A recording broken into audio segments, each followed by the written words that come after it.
안녕하세요. 김도윤입니다. 자, 지금부터 대외국어고등학교 26학년도 1학기 중간고사 총평 및 고난이도 문제 해설 2개 진행해 보도록 할게요.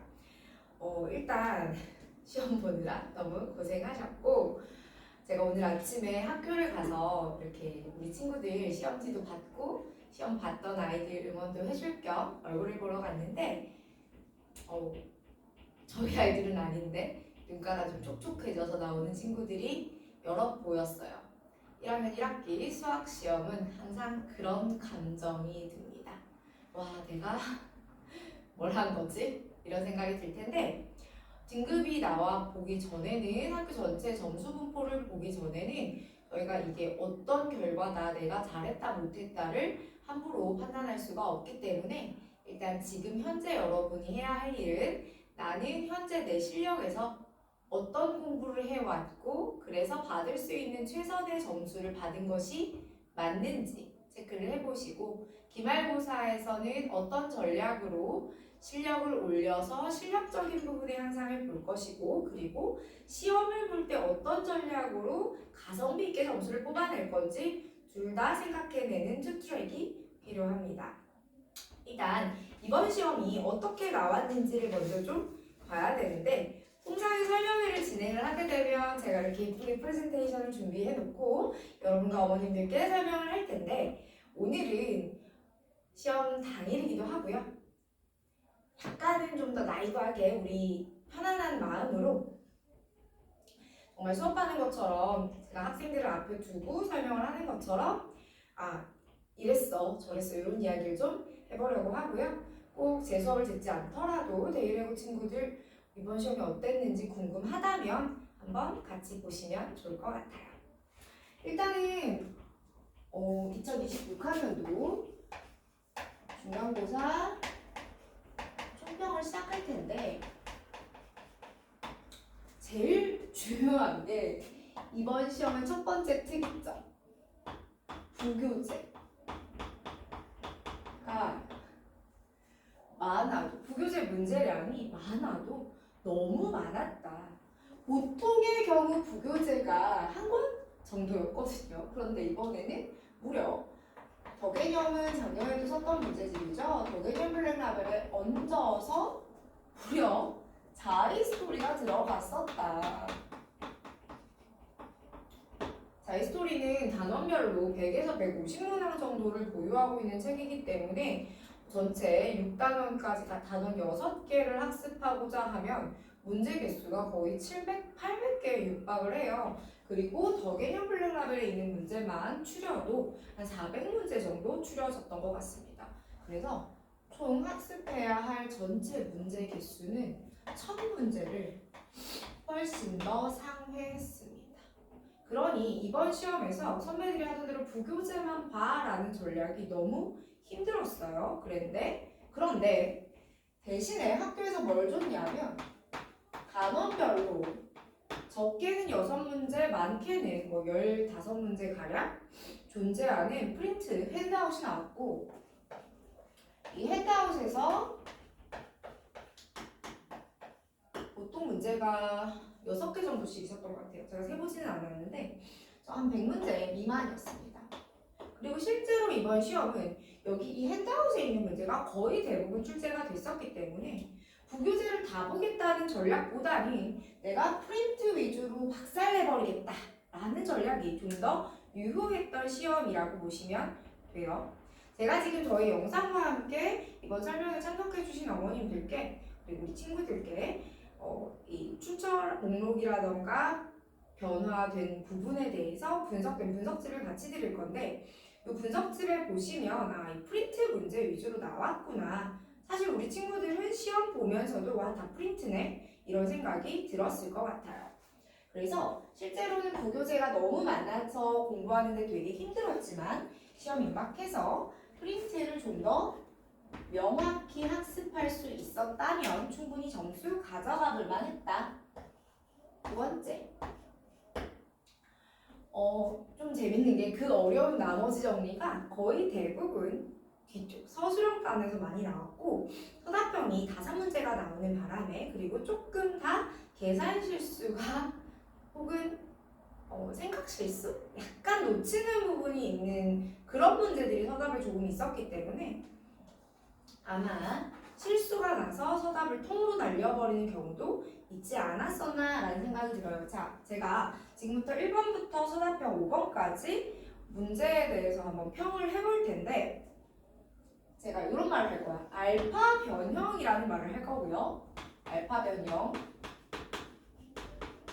베타 변형이라는 말을 할 겁니다. 요거는 제가 사용하는 용어인데 한번 들어봐 주세요. 알파 변형은 거의 대부분 숫자만 바꿨다라고 생각을 하시면 되고 베타 변형은 원래 문제의 아이디어 소스가 그대로 들어있는 것은 맞으나 그럼에도 불구하고 원문제가 해체되어서 보이지 않는다. 요걸 베타 변형이라고 하고 제가 한 가지 더 감마 변형이 있는데 얘는 원문제와 동일하지만 그러니까 요건 숫자 변형인 거고 요거는 개념만 데리고 오는 변형이라 사실 변형이라는 게 티도 안 나는 문제고요. 감마 변형은 반대. 생김은 동일한데 풀이가 다르거나 생김은 동일한데 풀이가 너무 어려워지는 경우 감마 변형이다 제가 이렇게 얘기를 합니다. 근데 이번 시험에는 이 3가지 종류의 변형이 다 나왔고 특히나 이 감마 변형이 2-3문제 정도는 나왔던 것 같고요. 베타 변형도 한 문제가 있었습니다. 그래서 부교재와 프린트를 정말 열심히 공부를 했다고 해도 당연히 어려울 수밖에 없는 시험이지 않았나. 그러면서 그럼 알파 변형을 충분히 학습했으면 됐겠네요 라고 생각할 수도 있지만 이 알파 변형조차 뭐가 많이 힘들었냐면 계산과 실수 포인트가 너무 많았어요.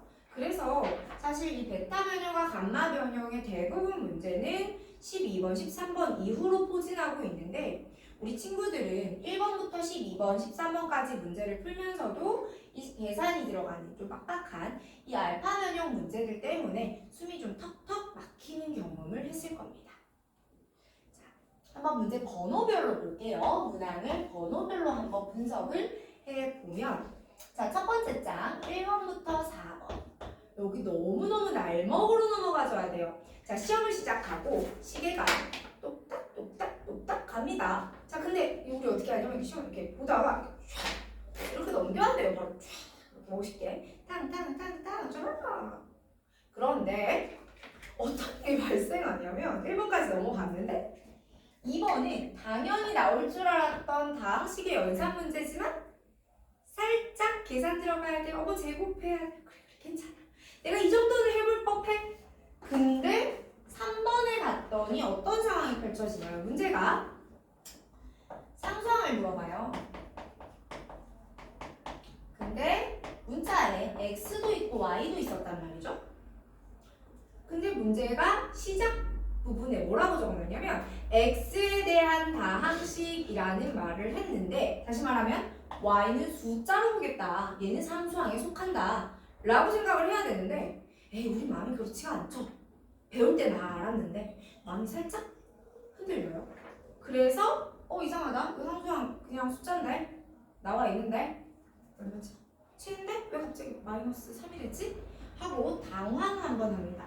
자, 3분밖에 안 됐는데 당황된다는 것 자체가 되게 임팩트 있는 부분이라 좀 곤란해질 것 같아요. 그치만 이 위기를 무사히 넘기고 나면 4번이 다가오는데 4번이 2차 함수 최대 최소 문제였어요. 그렇게 어렵지는 않게 무난히 넘어가지 않았을까 싶어요. 자, 그리고 나서 5번, 6번까지 가고 나면 7번이 약간 계산이 난이도가 있어요. 조금 복잡했는데 여전히 무난히 넘어갈 수 있었고 18번은 계산이 업되지 않은 그냥 무난한 알파 변형 문제였습니다. 숫자만 바뀐. 그리고 나서 이제 9번을 봤더니 자, 9번을 봤더니 자, 1번부터 4번이라고 제가 적었는데 1번부터 8번까지에서는 그냥 크게 어렵지 않은 즉 100%를 맞춰야 되는 문제였지만 결과적으로 대부분의 학생이 1번부터 8번을 다 맞춰오긴 했어요. 그런데 중요한 거는 1번부터 8번을 맞추는 동안에도 순간순간 숨이 한 번씩 탁탁 막힐 법한 지점이 있었는데 요게 9번부터 등장하는 문제들의 정답률에 영향을 줍니다. 그래서 9번부터 시작해서 12번까지를 보면 9번이 부교재랑 똑같이 나온 건데 A 곱하기 B는 뭐 곱하기 뭐다 뭐 이렇게 생긴 다항식 찾는 문제였는데 문제에서 곱해가지고 얘가 나올 때 이거 자체도 되지만 둘 다 마이너스를 붙여서 최고차항 계수를 바꿀 수도 있단다 라는 부분 명확히 인지하고 조건들을 체크하지 못하면 실수가 충분히 나는 문제였고요. 그 다음에 10번 문제는 만약에 내가 2차 함수에서 그래프를 활용을 좀 잘하는 친구였다라고 하면 조금 더 빨리 풀었을 것 같아요. 그런데 그게 아니었다면 계산 난이도가 좀 올라가지 않았을까라는 생각은 들어요. 자, 계속해서 한번 10번 넘어갈게요. 11번 봅시다. 11번 어때? 11번 우리 북친구들 보면서 헉 이런 느낌? 뭐냐면 인수분해고 정리해야 된다는 건 분명히 아는데 수로 이루어진 인수분해다 보니까 주어진 수를 다 내가 다 바꿔야 돼요. 문자로. 그런데 수가 어때요? 굉장히 복잡하게 주어져 있더라. 그래서 11번 같은 경우는 조금 제끼고 뒤로 갔다가 돌아와서 푸는 것도 방법이었을 것 같고 계산을 너무 목맸으면 약간의 시간을 좀 많이 잡아먹을 수 있는 문제였고요. 저는 사실 12번을 보고 되게 놀랐어요. 왜냐면 문제에 이렇게 들어있었는데 3의 제곱분의 A1 3의 4제곱분의 A2 3의 6제곱분의 A4 내가 잘못 썼죠? 3, 5 봐요. 저도 벌써 잘못 쓰고 있죠? 그 다음에 A는 위에 써야 되는데 A 7승 3의 8승 이렇게 3의 10승 A9 이렇게 되어 있는데 이 값을 구하는 과정이었는데 통상적으로 우리가 원래 보던 문제는 여기에 이렇게 들어가 있거나 즉 요 지수와 첨자가 동일한 경우가 거의 대부분이다 보니까 이게 1이면 너도 1이거나 이렇게 되는 형태를 우리는 연습을 하고 들어왔는데 이렇게 싹 다 3이 분모에 하나씩 더 있었다 라는 지점이 보였으면 대응을 했을 거예요. 근데 이거 어떻게 해? 이렇게 해서 어려웠다기보다는 그냥 안 보는 거지. 여러분 문제를 뇌로 보면 안 되고 눈으로 봐야 되거든요. 근데 뇌로 보는 친구들이 있어요. 즉 내가 평소에 익숙하던 형태대로 읽어 나간다는 거죠. 볼까요? 자 이렇게 딱 주면 아마 메가스터디라고 읽으실걸요? 그러다 보니까 사실 이게 지금 바뀌어 있는데 우리의 뇌는 잘 인지하지 못합니다. 그러다 보니 이런 디테일 때문에도 여기서 이거를 내가 나도 모르게 3의 1승, 3의 3승, 3의 5승으로 읽었다면 문제를 풀다가 답이 나오지 않아서 굉장히 당황할 수 있는 부분이었다. 이 또한 학교 선생님이 함정으로 추가를 했던 것 같아요. 자, 그 다음에 오히려 13번과 14번의 경우는 앞단의 문제들보다 난이도가 좀 더 내려가는데 13번은 프린트에서 어려웠던 것 대비 상대적으로 조금 더 쉬웠습니다. 근데 아마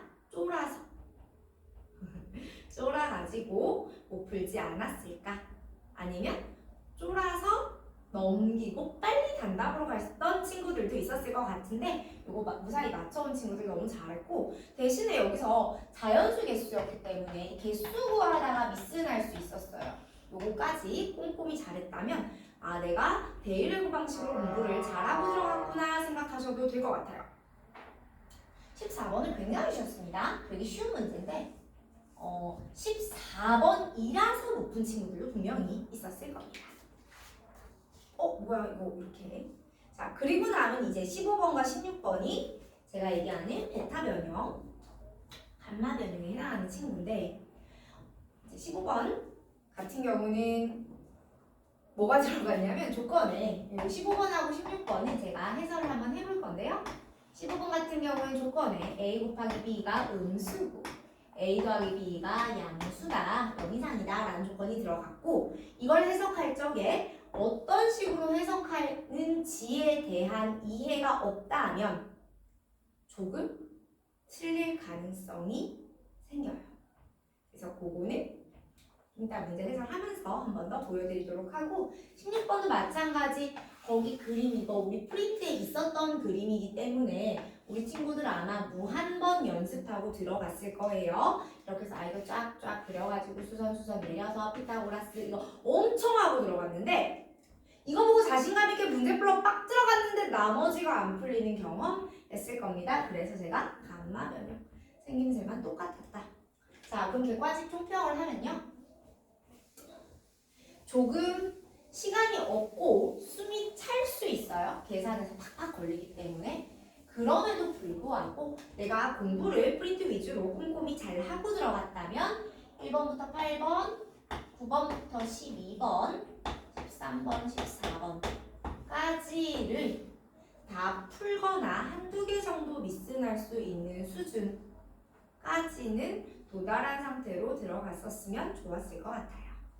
자, 그리고 이제 15번, 16번은 이제 풀어보다가 내가 풀 수 있겠으면, 혹은 시간이 아직 용이하다, 괜찮다, 고 하면 풀어도 되지만, 그게 아니면 뒤에 서답형이 5문제나 남아있기 때문에 여기에 집중하기보다는 빠르게 서답형 풀고 돌아와서 봤어야 하는 문제가 됩니다. 자, 그럼 이제는 어디로 가야 하느냐면 서답형으로 가볼게요. 자, 서답형으로 딱 갔더니 1번은 되게 심플한 나머지 정리 문제였기 때문에 잘 풀면 되는 거고요. 2번은 자, 서답형을 한번 볼까요? 그래서 서답형 1, 서답형 2는 이게 당연히 맞아야지 하는 문제였어요. 그런데 서답형 2에다가 세상에 선생님이 함정을 걸어놓은 거야. 어떻게? 2차 방정식인데 최고차한 개수에 괄호 치고 문자를 넣어놨기 때문에 문자 개수 셀 때 k는 1이 아니라는 걸 제외하지 못했다면 아마 전교에 289가 넘쳐날 것 같아요. 하지만 답은 17의 제곱이 아니라 16의 제곱이 되어줘야 합니다. 그래서 그 부분 실수나는 부분 때문에 충분히 틀릴 수 있었던 문제였고요. 자, 지금 서답형 3번, 서답형 4번, 서답형 5번이 좀 어려웠습니다. 특히나 서답형 4번 같은 경우는 제가 3월 수업을 할 때 이렇게 하면 좀 쉬워 하는 꿀팁을 딱 줬는데 우리 이쁜이가 이 꿀팁 가지고 바로 파락 쉽게 풀어왔더라고요. 근데 그 팁을 모르는 상태로 되게 투박하게 풀었다면 좀 오래 걸려서 접근을 하기도 힘들었던 상태지 않을까라는 생각이 들고, 서답형 5번과 서답형 3번은 대표적인 베타 변형과 대표적인 감마 변형, 아니 둘 다 변형, 감마 변형과 베타 변형을 이해가 될 것 같아요. 굉장히 악랄하게 됐어요. 자, 그래서 이 두 문제에 대한 해설까지 정리를 한번 해볼 거고요. 자, 그런데 그럼 한번 볼게요. 그래서 여기서 우리는 1번부터 8번은 다 맞췄어야 되고 여기도 가급적 다 맞았어야 된다. 그래서 1번부터 14번까지 다 맞았다라고 하게 되면 한 63점 정도 나와요.